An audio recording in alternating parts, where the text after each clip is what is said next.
You're going to see improvements, again, in the telecom, and then you're going to see improvements with the staffing issues with regard to controllers.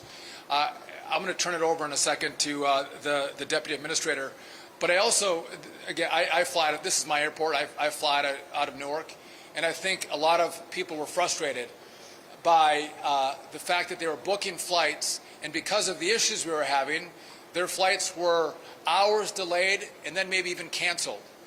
And all of the airlines came together with the FAA's leadership, and United being the biggest provider, biggest airline here at Newark, they worked together to reduce the capacity at the airport. Again, we're flying 28 flights an hour in regard to departures, and I think the beauty of that is that when you book your flight, you're going to fly. Again, you don't want to book and wait 2 hours and be canceled.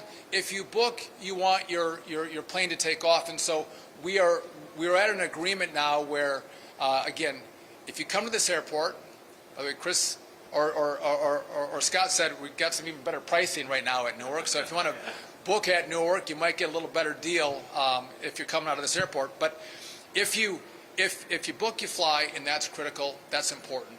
And so the message I have for all of you is no one here has created this problem, right? The problem has landed on our laps, but I want you to know that you have every asset that touches the problem working together, coordinating, cooperating, collaborating to make sure that as a team we address the problem that exists at Newark. And by the way, we may see some of these problems happen at other places around the country.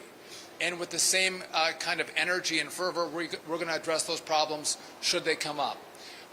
And so, again, I'm proud of this team. I want to again say thank you to the Port Authority, who again leaned into the problem and brought us to a moment where we're 13 days early. Again, critically important, getting the runway up and active. And so, with that, I want to turn it over to a guy who has done just an amazing job as the acting administrator of the FAA. He came in, and I think a lot, probably more has been thrown at him in the last 6 months than anyone who's come in to lead the FAA in recent memory.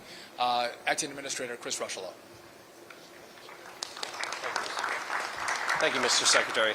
Pleasure to be with you all here today. And let me just echo really quick the Secretary's comments about true appreciation for the collaboration that went into this, particularly with the Port Authority today.